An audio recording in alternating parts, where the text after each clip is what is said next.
Tomáš Garrigue Masaryk, founder of the First Republic of Czechoslovakia and Ruthenia, advocate for unionized globalization and international dialogue. Edvard Beneš, First Republic's long-lasting Minister of Foreign Affairs, a second president in the 1930s, and the most resourceful opponent against fascism in Central Europe. Operation Anthropoid Agents, Czechoslovakian soldiers who have successfully carried out an assassination attempt against Reinhard Heydrich. Milada Horáková, first ever Czechoslovakian feminist politician and the Soviet regime's staunch critic, the first and only woman executed by the Czechoslovakian government for her feminist and democratic views. All these historical figures deserve national recognition. They should be role models for Czech, and to an extent Slovakian politics, nationhood and social justice. Which is why the 2005's results had been odd to me. See, a BBC knockoff ad, The Greatest Czech. Tacky, I know. In it, our country's populace got to vote on who has been the most influential and beloved personality in our history. A lot of candidates were chosen, and for very good reasons. Few I have already listed above. And Charles IV won. Masaryk himself, my favorite, got a second place. Charles IV, the 14th century's Holy Roman Emperor. I don't think I need to explain much why this is so weird. A country subdued by multiple empires, which now doesn't like Germany very much, and any other imperialist nation, if you exclude Putinist and Trumpian extremists, chose him instead of those who actively fought our overlords. As an anti-imperialist myself, the irony here is gargantuan to observe. I never had that much interest in Charles IV, even though I'm a huge medieval nerd. Perhaps because how ubiquitous he is in Czech media, whether in history lessons or entertainment. But after my research into the First Republic's history, I wanted to learn more about Charles IV's near eternal effect on my country. And that's where Charles IV, Still Alive, comes in. This beautiful book covers the reason why this emperor is looked upon so favorably even today. It covers about 400 to 500 years of our geopolitical history, but through his lens. As in, how has he influenced our past activists and academics that shaped our future nation? This piece has been published by the Academy of Applied Sciences of the Czech Republic under the strategy AV21 program, a research initiative supported by the Senate to educate the populace. Charles IV, Still Alive authors are Jaroslav Šebek, Blanka Jedličková, and other unnamed members of the academic collective. With that said, let us indulge into their findings and discover the rather peculiar nature of Charles IV's legacy. To contextualize, Charles IV had reigned over his realm for about 45 years. He uplifted Bohemia from a subjugated vassal into a cultural center. He founded Prague's Charles University, numerous religious structures across the territory, vineyards, and empowered medieval Czech as our first language. He also elevated Bohemia into an archbishopric position. Right before his demise, Prague and Bohemia held the privilege as the imperial heartlands. While born and raised in Bohemia, Charles and his Luxembourg dynasty has had its firm roots in the Holy Roman Empire, with ties to Italy and Hungary as well. His legacy's impact began in an almost comical fashion at his funeral. On 15th December 1378, Wojciech Ranków z Jeżewa, the Prague's archbishopric scholastic, performed a speech written by Archbishop Jan z Jenštejna, which glorified the deceased ruler into a legendary figure. Much later, in 1458, Enea Silvio Piccolomini, who later became Pope Pius II, wrote Historia Bohemica, a Latin encyclopedia of Bohemian history. Its first copies were printed in Rome and then spread across Europe due to the intellectuals' keen interest in it. In 1510, Jan Huska translated it for Bohemian academics. A second translation came to be in 1585. Both Jan and Enea had an agenda behind their works. Both had been high-ranking members of the Catholic Church, and Charles IV, as an emperor, was its avid supporter. To preserve its continental hegemony and sanctify its office, Charles IV served as a perfect vessel to advance this policy.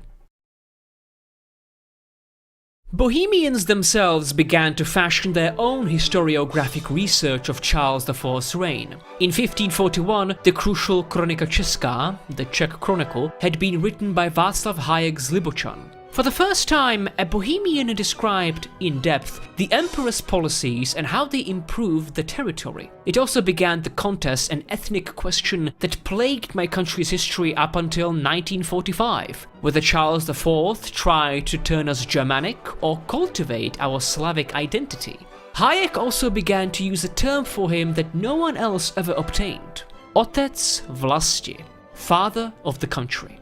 Johannes Dubravius, an Olomouc bishop, followed Hájek with his own work, Historiae Regni Bohemiae. There are others to note: Provost Jiří Bartold of Breitenburg's Bohemia Pia, and the priest Bohuslav Bílejovský with his own 1537 version of the Czech Chronicle. These men inspired intellectuals who would focus on the emperor well into the 19th century. They've published essays, chronicles, and history tomes that have altogether provided an identical examination of his tenure and how beneficial it was to Bohemians. The agenda hasn't abated here. Their perspectives provided little substantive criticism and, again, continued the man's transition into a national hero. The clergy did so for the Catholic Church's advancement, as discussed earlier. Nobility authors wanted to strengthen Slavic blue-blooded lines, and academics sought to unfurl a rivalry against German academia, which leads us to Baroque patriotism.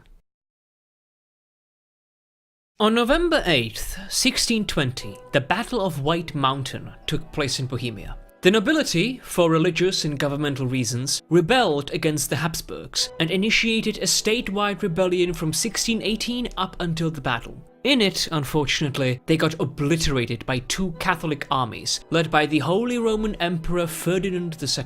Afterwards, this liege executed many of the highest-ranking rebel officials and attempted to strangle Bohemia under an oppressive, ever-watchful establishment controlled by the military. That wasn't all. Ferdinand also wanted to destroy Bohemia's cultural identity. He commenced a two-pronged assault: minimize Bohemian influences in artifacts, documents, and around historical figures who were German nationals, and use the skewed history to minimize Bohemian culture. This sprouted Baroque patriotism. After 1620, Bohemian academics saw the potential complete Germanification through Charles IV. As such, they undertook research more vigorous and in-depth than their past colleagues have ever done. There are, as in the previous section, many to note. Albrecht Chanovský's Bohemiae Piae, Krugerius's Sacri Pulveris, and Tomáš Pišina's Mars Moravicus and Phosphorus Septicornis. The greatest intellectual in Baroque patriotism was Bohuslav Balbín, a Jesuit historian who focused on an all-round Bohemian history: governmental, political, cultural, and religious. He wrote many titles crucial for the movement: Epitome Historica Rerum Bohemicarum, Bohemia Sancta, and Liber Regalis.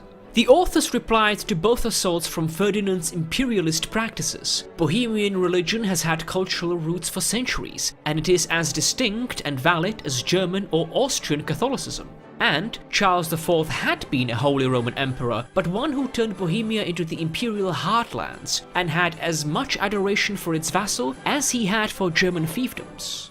Baroque patriots thus attempted to display the level of sophistication and intellect Bohemia has had, without the direct influence from empires it bowed to.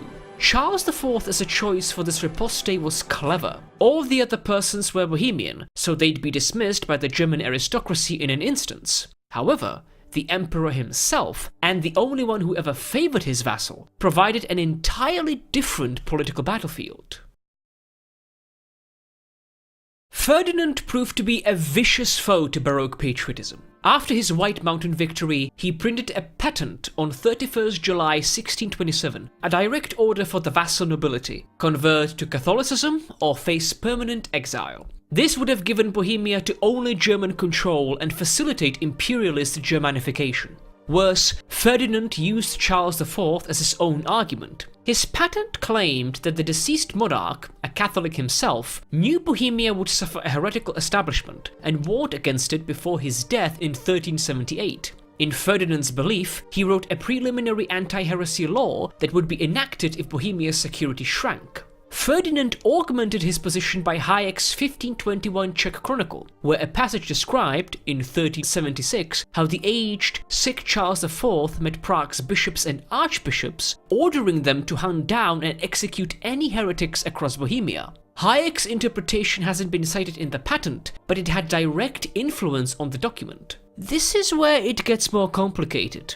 Not all Habsburg nobles defenestrated by Bohemian nobility were German. A survivor called Wilhelm Slavata, a converted Catholic, became a crucial figure for Ferdinand II's office. He wrote most of the patent's content and used Hayek's chronicle as the primary source. He also allowed his religious bias to color Charles IV's religious laws and practices. So, we see gross factual manipulation, a lie, and bias at work for a list that contributed to the 300 years of Bohemian culture's oppression. In 1782, though, a legitimate academic disproved the patent's veracity.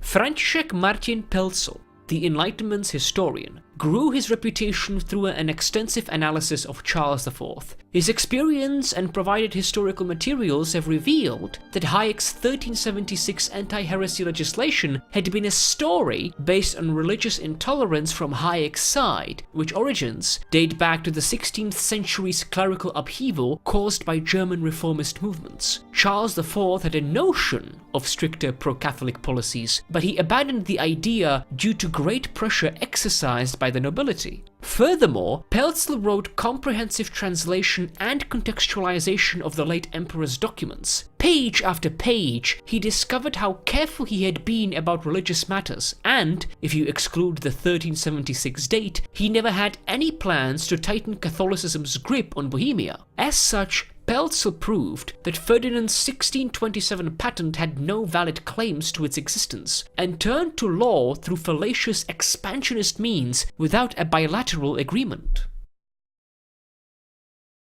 The 19th century has been called a long century due to the heightened national and cultural conflict between Bohemians and Germans. Long after Ferdinand's passing, Bohemia still suffered imperialist, state-sanctioned oppression.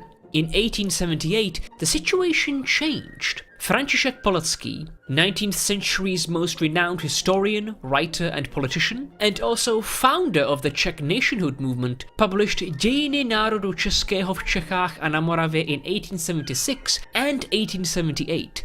The work had a simple point: to remind Germans and Czechs, no longer Bohemians, how valid and existent Czech culture is. But Polanski expanded on that strategy. With his colleagues, he wanted to create a longer-lasting, more effective weapon against German imperialism. In 1878, it would be 500 years, half a millennium, since Charles IV's burial.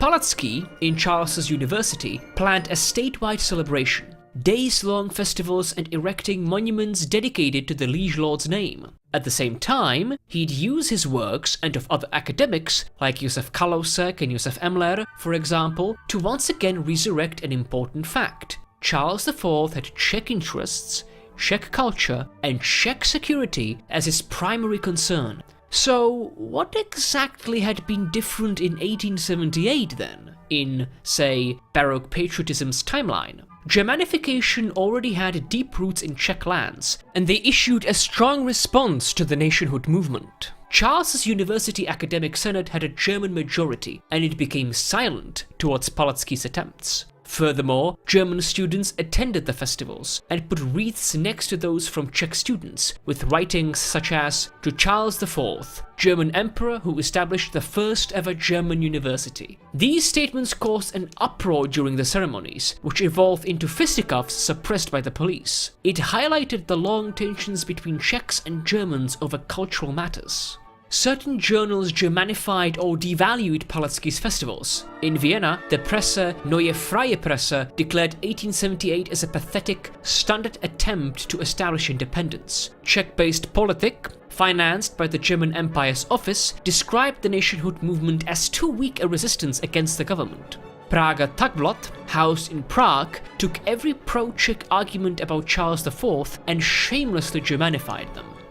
The long century birthed nationhood movements that would in time shake imperialist foundations. We've seen what effect the Czech nationhood movement had, led by Palacký and company. It won't be even 50 years till World War I and its astonishing destruction of these established hegemonies. We also can't ignore the fact that Baroque Patriotism put forth a significant contribution to Palacký's programs. In these 300 to 400 years, I've shown you how difficult it was to construct an identity in a government persistent at its pursuit of ethnic or national supremacy. This is a natural goal for any empire. Vassals are exploitable subjects who cleanse fiscal burdens, debt, foodstuff shortages, and suffer a poor policy's worst consequences, whether it's a war, unstable regime, or a coup. Meanwhile, the heartlands, the core, experience mildest punishment. Czech nationhood movement is unique because other Eastern European counterparts used national heroes, intellectuals, artists, leaders as their sources, while Czechs used a German ruler to emancipate themselves. Baroque patriots attempted a similar strategy, and both versions are clever, but there's one problem to all this. Charles IV, as a Czech icon, is too a politicized maneuver without substantial historical evidence, just like Ferdinand II's 1627 patent. Charles IV favored the Bohemian territory, but he was still a German. Palacký's ilk started honoring him as king or king of Bohemia, and while that is somewhat true, his main title is still Holy Roman Emperor. Our nationhood movement has been the most effective before World War I's change in Europe's power structures. Of all the emergent Eastern European democratic or semi-democratic environs, we had the quickest and most sophisticated evolution. However, this came at a price, at politicized manipulation. Because that's what Charles IV's position is. And I do believe 1878's and Baroque Patriotism's intellectuals knew this as well. Charles IV himself, a German Catholic, would never support the Czech nationhood movement. But, for the sake of symbolism and narrative, they went for it anyway. I'll further expand on this point later on. For now though, I must say, while our nationhood movement was essential for a democratically established republic, I have to acknowledge this uncomfortable truth. Before 1918, no other 1878 happened. In fact, Charles IV's importance shrank and almost extinguished itself during the First Republic era. However, with World War II, the Emperor emerged again, and this time in a far more grim and despicable argument. Charles IV appeared on the horizon again in the late 1930s, when our First Republic underwent an unjust, undemocratic, and treacherous transformation into the Protectorate of Bohemia and Moravia. For many years, Hitler's regime tried to radicalize Czech Germans who lived in the northwestern Bohemian counties and convinced the Third Reich's populace that the First Republic needed to be liberated from the Jew-infested, immoral government established by Masaryk and Beneš. The most influential and active propagandist, an outright fanatic to be honest, was Josef Pfitzner, a fascist-oriented historian who published his Kaiser Karl Theater book. It had an effect near identical to pro-Germanification titles found earlier in history, but this time, Charles IV had been depicted as the ultimate Aryan, a glorious German leader of the medieval times, whose governance over Bohemian territories turned to more a curse and not a boon. While even fascists didn't like his ideological garbage that much, they used it extensively to spearhead the political campaign against us. Later on, in 1937, Pfitzner offered his assistance to Konrad Henlein, head propagandist in our country who took direct orders from Hitler himself. After our transition, Pfitzner became the right hand of Reinhard Heydrich and K.H. Frank as the Protectorate's watchdog over cultural and intellectual matters. What Pfitzner didn't expect, however, was the overall strength Charles IV had on the Czech populace as a historical role model. Despite his book and his attempts at Germanifying us, we proved defiant against the regime and protected our cultivated myths and cultural pillars to the best of our ability. Pfitzner's title suffered heavy, substantive criticism in the Časopis Národního muzea, the National Theatre magazine, written by V. Vojtíšek, who, like his predecessors several centuries ago, used the same arguments and facts to disprove the claims. Resistance papers, such as V boj, To Battle, also shredded Pfitzner. Fascists claimed Polanski's interpretation of Charles IV and his defendants stood behind the new outlook on German past, tainted by Slavic or pan-Slavic belief systems. Tainted as in, our race didn't possess the Aryan intellect to understand the Holy Roman Empire's political and socio-cultural structures. That's the old outlook, according to Pfitzner. A Germanic people who towered over other European societies and successfully subjugated the lesser peoples, such as the Slavs. Our resistance didn't calm down even after more authors joined Pfitzner, such as Otto Fischer and Erich Maschke, whose works mimicked Kaiser Karl theatre. The National Theatre hosted a drama play about the emperor, and even Polanski's ancient text became printed for the public again. Zdeněk Kalista, a historian, did several lectures about the ruler as a spoken word critique of Pfitzner's debacle. Václav Chalupecký, another intellectual, joined him as well, and both combated the occupants until the Gestapo seized their operation and jailed them for treason. Reinhard Heydrich waged his own war against Czech's culture and traditions. Right after the official declaration of the Protectorate's existence, Heydrich and his SS officers visited the St. Vitus Cathedral with our new, short-lived president Emil Hácha. Inside, Heydrich obtained keys to the crown jewels, sealed chambers, and declared them as German artifacts under the privileged care of Czechs. Not all remained in the cathedral though. Many had been taken by the SS to Germany, a few belonging to Charles IV as well. Around 1944 and 1945, when Germany suffered a continuous defeat from the Allied forces, all these confiscated items were lost to time, either sold to the black market by the officers or destroyed under bombardment. Pfitzner's historical appropriation served a grander purpose for the Third Reich regime, the New Europe, Neue Europa, or Generalplan Ost, an extensive reconstruction of Europe through populist control. Hitler wanted all Slavs to be evicted from the east and settled behind the Ural mountain range, where they would slowly be exterminated in concentration camps. But to achieve that goal, in his mind, Eastern European cultures had to be Germanified, their worth devalued to absolute minimum, and their identity eliminated through oppression and propaganda. Charles IV's description by fascists was the first step towards Generalplan Ost, followed by the crown jewels acquisition and transportation to the German heartland.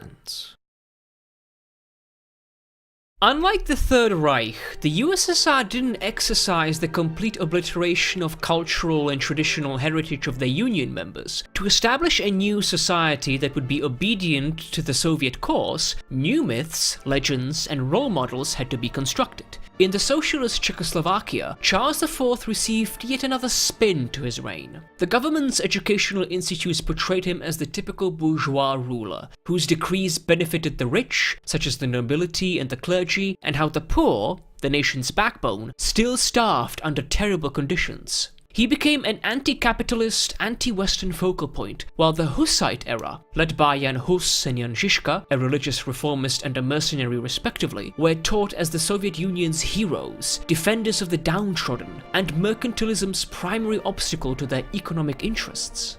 Such concepts turned to reality right after the communist vote in 1948 and Czechoslovakia's entry into the Soviet Union. Elementary schools, in particular, exercised this ideological colorization.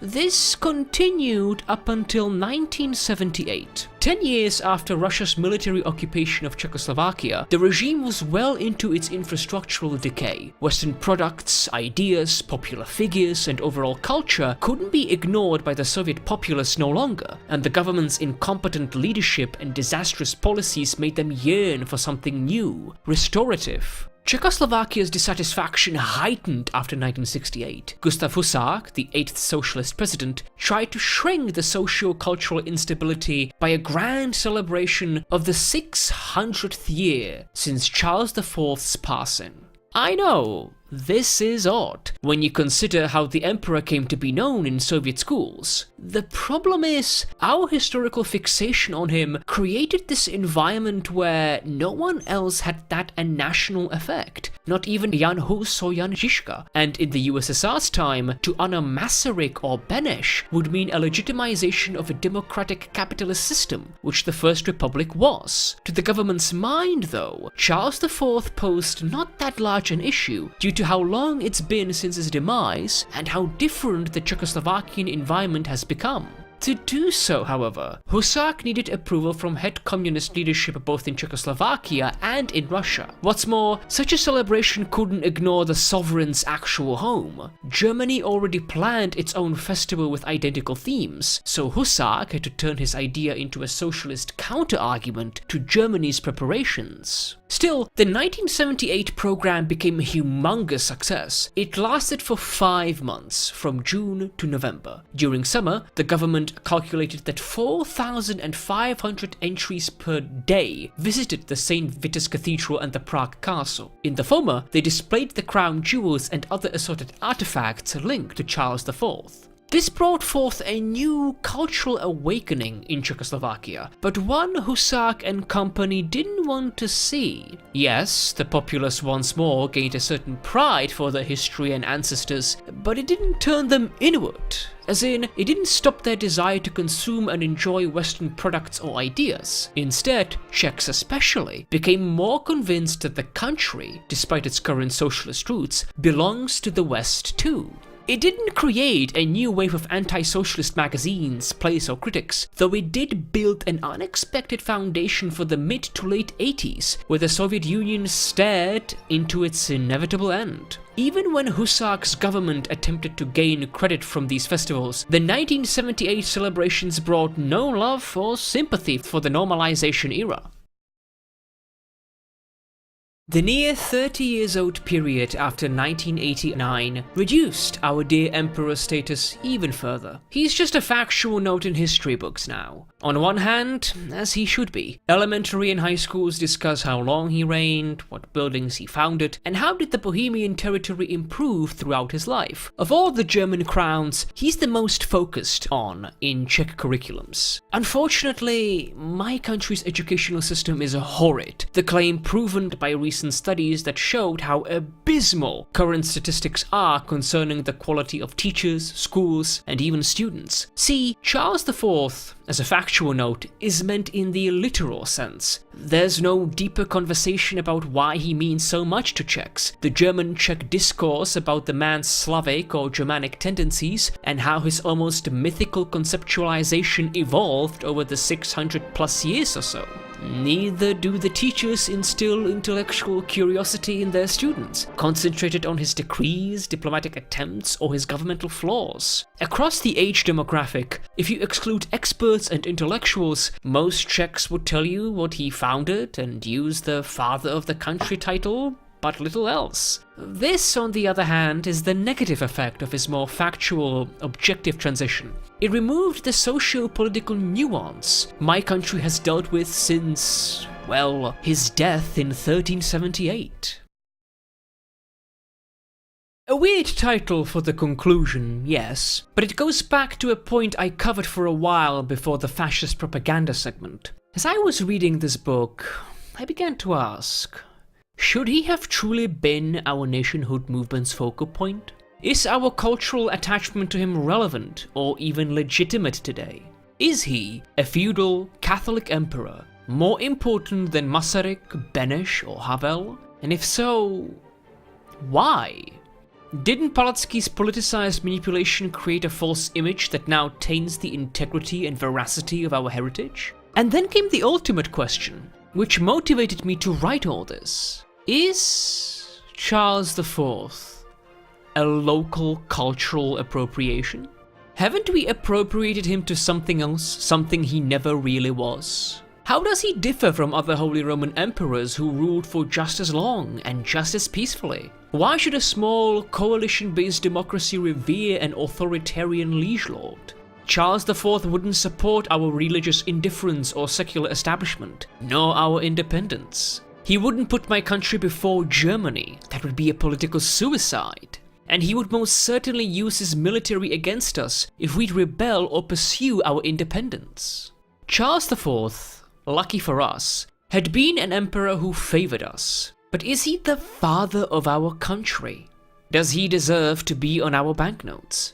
The King of Bohemia is a small truth obscured by glorification. His love for us excluded, we were the empire's vassal, ruled by stricter, harsher circumstances than the German fiefdoms. All of this made me realize how overblown the symbolic raiment we put about his shoulders is. Maybe he was needed in 1878, or the several centuries earlier when Ferdinand II tried to strangle us under his crown. But after 1918? Especially now? We must face our ancestors' impure inheritance. A Holy Roman Emperor appropriated into a cultural icon as a means of combat against the German, Austro-Hungarian and Third Reich imperialism. His deeds and skills became mythicized to uplift our land and prove our worth to those we bend the knee to. He became a political argument to preserve our dignity against cruel sanctions imposed by royalty or monstrous racist oppression done by fascists. Charles IV, in essence, became our last desperate weapon with which we'd claim our sought-after freedom. That's who Charles IV is. And we as a nation should reinforce that in educational curriculums and programs. Other politicians, local and with international renown, deserve more recognition than him. Right now, he doesn't strengthen our sovereignty and international image, he weakens it. A national politician who worked towards our country's international position in trade agreements, military alliances and open borders is much more effective than a medieval relic. Let us put the emperor to rest, as we should have 100 years ago. His role is finished. And so it should be.